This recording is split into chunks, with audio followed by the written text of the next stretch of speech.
What's good, family? What's good? This is my preview for the NFC West. Now, my preview for the NFC West goes as such. You're going to see the champs play tonight, and I do believe they're going to beat the Bills, even though the Bills are really loaded. But the goal to beat the champs at home, they got everything rolling. It's going to be a tough game, but I give a narrow victory to the Rams.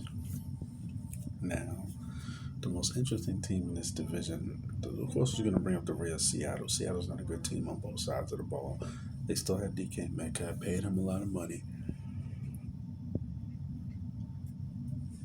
They still have DK Metcalf, paid him a lot of money. Yeah, they paid him a lot of money, but the team in totality just isn't good. So Seattle's going to be the worst team, one of the worst teams in football. Then Houston and Chicago Bears, they're going to be terrible. Yeah, and those three teams are going to be battling for the number one pick. Now, who's going to come in third? The most interesting team in this division is, of course, the San Francisco 49ers. And I think they might. It's hard to say. Every year we have worst to first in football. You see a lot. There's always four teams that made the playoffs. One year they don't make it the next year. Because turnover that happens in football. Now, the crazy thing is this year, I don't know if any team you're going to say is a surprise team because of all the changeover. I don't know who is going to make the playoffs that will be a shock, a complete shock or surprise. I don't know. And I say that for this reasoning. Now look at San Francisco 49ers. They have a Super Bowl roster. Then you put a top 5 talent at quarterback who was drafted a couple of years ago and they gave up a lot for him. Triple Jimmy G, this team gets to the title game or the Super Bowl.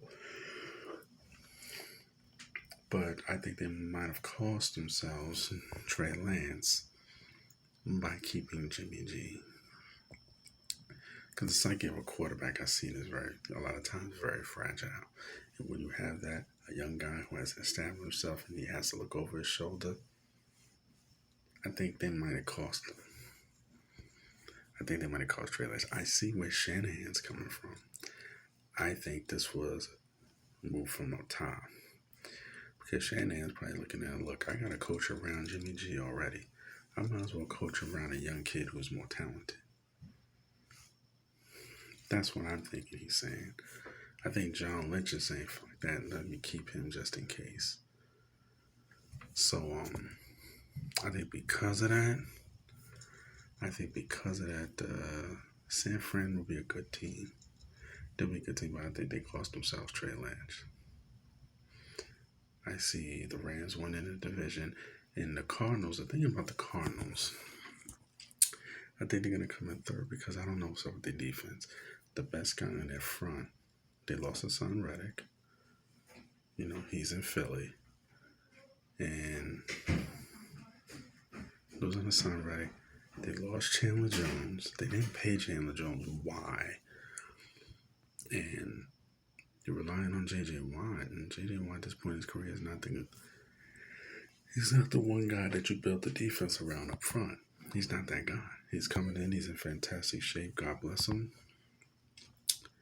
But they're going to be so offensive. I like the moves they made on offense. Hopkins is going to be out the first whatever amount of games. I think 6. Hollywood Brown is a good pickup. I want to see Kyler Murray close. I want to see him close. He closes, this team makes the playoffs. He doesn't, 9-8. That's Arizona. But the Rams, if they can still make that trade to get that pass rusher from Chicago, if they can still make that trade because he's available, I can see the Rams in the Super Bowl again. Nonetheless, they're going to win the NFC West. That's my take. It's your boy, Urban Sports Guru. I'm out. Salute.